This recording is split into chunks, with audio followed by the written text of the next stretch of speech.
One way to get this additional capital is to sell more stock to many more people. So the Oil Drum Manufacturing Corporation votes to send its president to the New York Stock Exchange to see if their common stock can qualify for listing.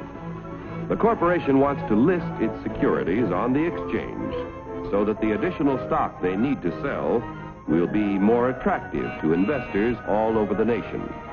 Securities listed on the New York Stock Exchange can be sold for cash any time in this national marketplace. Each year, inquire about listing their securities, but only those which can pass a thorough examination as to their financial health are accepted.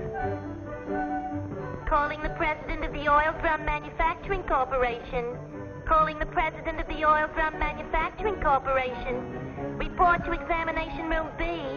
Attention all members of the Stock List Department. Report to Examination Room B. The Stock List Department examines the qualifications of corporations to be listed on the New York Stock Exchange. The corporation must have substantial assets in plants, tools, equipment, and cash. There must be a broad distribution of its shares among a large number of stockholders. The corporation must show successful management and sales records and annual net earnings at the time of listing of at least $1 million. The proposed stock issue must meet federal, state, and New York Stock Exchange regulations.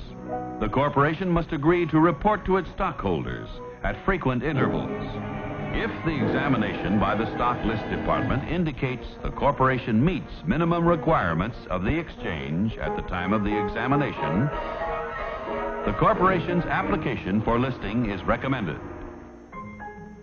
The Board of Governors of the New York Stock Exchange finally approves the application and sees that it is made public. Extra, extra, read all about it. Now that the Oil Drum Manufacturing Corporation's stock is listed, its name is abbreviated for use on the ticker tape.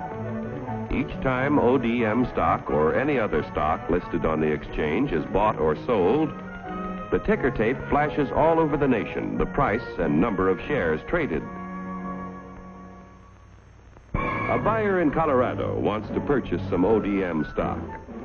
The buyer's broker in Colorado sees that the last ODM transaction was at $10 a share. The buyer could buy from 1 to 99 shares, which would be known as an odd lot. But our Colorado friend decides to invest in 100 shares, known as a round lot. The Colorado broker wires the order to his New York office. The buy order is telephoned to the floor of the New York Stock Exchange. It is given to the firm's floor partner, who becomes the representative of the buyer in Colorado. The floor partner goes to the post where ODM stock is traded. The representative of the buyer in Colorado bids $10 a share for 100 shares. But at the moment, there is no stock offered for sale at this price.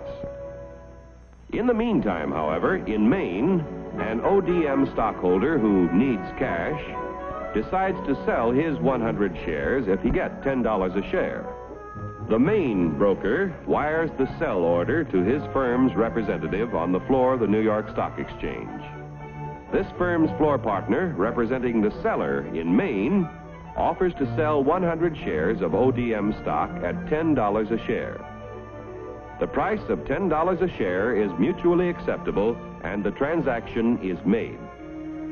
Like the cowboy in Colorado and the fisherman in Maine, investors all over the country use the facilities of brokers who are members of the New York Stock Exchange whenever they want to buy or sell stock of companies listed on this national market. Yesterday's savings financed the miraculous growth of our railroads, automobiles, airplanes, farm machinery, communications, electric light and power, textiles, and countless other industries contributing to a more enjoyable life. If a part of our savings continue to flow into industry, American labor, management, and capital can continue to build new tools and plants. Industrial expansion creates jobs for hundreds of thousands of young people who must find employment each year. A growing capacity to produce things which make life better in peacetime can be our greatest protection in time of war. When danger threatens, we can convert industry to produce the things we need to defend ourselves. Common stock investments have helped to make our country prosperous and powerful. Owning a share in American industry is like owning a share in the future of our nation. But remember, John Q., there is a risk as well as an advantage in owning any kind of property.